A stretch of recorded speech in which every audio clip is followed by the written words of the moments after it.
कांग्रेस नेता राहुल गांधी एक बार फिर से विवादित बयान देने को लेकर फंसते नजर आ रहे हैं। आपको बता दें, कांग्रेस नेता राहुल गांधी ने लगभग 5 साल पहले बेंगलौर में एक पत्रकार वार्ता का आयोजन किया था, जिसमें उन्होंने देश के गृह मंत्री अमित शाह के खिलाफ आपत्तिजनक टिप्पणी की थी। राहुल गांधी की टिप्पणी से आहत होकर कोऑपरेटिव अध्यक्ष विजय मिश्रा ने अगस्त 2018 में एक परिवाद एमपी एमएलए कोर्ट में दाखिल किया था।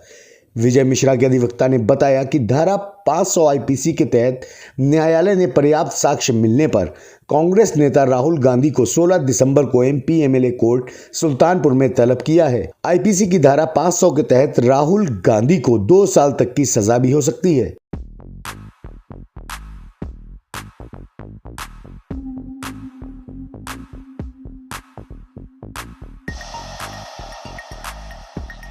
चाहता हूं कि मैं विजय मिश्रा हूं, भारतीय जनता पार्टी का मैं उपाध्यक्ष था उस समय, जिस समय की ये घटना है।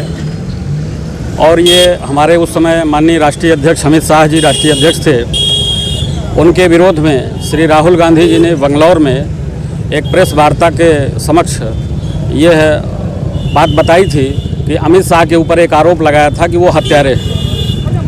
बहुत सारे आरोप लगाए और ये आरोप को जब मैंने सुना तो मुझे काफ़ी तकलीफ़ हुई, क्योंकि मैं पार्टी का 33 साल पुराना कार्यकर्ता हूं। मुझे काफ़ी क्षोभ हुआ इस बात से।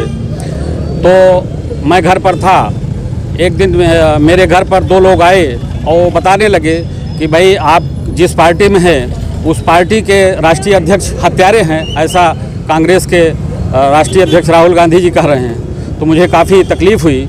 इसको लेकर के मैंने अपने अधिवक्ता के माध्यम से एक परिवाद दायर किया और ये लगभग 5 वर्षों तक चला। और आज उसमें माननीय न्यायालय द्वारा फैसला आया है। जो फैसला आया है वो आप सबके समक्ष जानकारी आपको ही है कि श्री राहुल गांधी जी उसमें तलब हुए हैं, ऐसा जानकारी हुई है।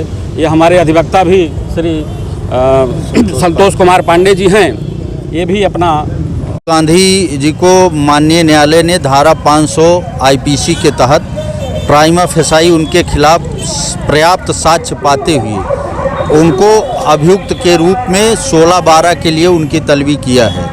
मामला ये था कि 2018 में बंगलौर में प्रेस कॉन्फ्रेंस थी। वहाँ पर उन्होंने प्रेस कॉन्फ्रेंस में माननीय अमित शाह जी, जो उस समय राष्ट्रीय अध्यक्ष थे भाजपा के, उनको हत्या का अभियुक्त बताया था। और इस बात को जब social media, TV, news channel के माध्यम से यहाँ भाजपा नेता विजय मिश्रा जी हैं, जो निष्ठावान कार्यकर्ता हैं बीजेपी के और डिस्ट्रिक्ट कोऑपरेटिव बैंक के चेयरमैन भी रह चुके हैं, जिला उपाध्यक्ष थे, इस बात से आहत होकर के उन्होंने परिवाद दाखिल किया था। और परिवाद में 3 गवाहों का बयान हुआ था। पिछली तारीख पेशी पर बहस हुई थी, हमने बहस किया था। आज उनके खिलाफ फैसला आना था। माननीय न्यायालय ने उनको धारा 500 आईपीसी के तहत तलब किया है। धारा 500 आईपीसी में 2 साल तक की सज़ा हो सकती है यदि राहुल गांधी जी के खिलाफ पर्याप्त साक्ष्य मिला और पूरा ट्रायल चला तो उनके खिलाफ धारा 500 में 2 वर्ष तक की सज़ा का प्रावधान है। अब इसके खिलाफ ऑप्शन ये है कि 16/12 को माननीय न्यायालय में उपस्थित होकर या तो अपनी जमानत कराएं, यदि नहीं उपस्थित आते हैं तो माननीय न्यायालय उनके खिलाफ BW सम्मन तामील होने के उपरांत BW कर सकती है, NBW कर सकती है, अथवा मुलजिम के रूप में वो जो है इस आर्डर के खिलाफ रिविजनल कोर्ट में माननीय सेशन जज साहब के यहाँ रिवीजन कर सकते हैं। यदि रिवीजन करते हैं तो उसमें हमको भी पार्टी बनाना पड़ेगा, विजय मिश्रा जी को, उनको मैं रिप्रेजेंट करूंगा और अपनी बात पूरी जो है सेशन न्यायालय के समक्ष रखूंगा।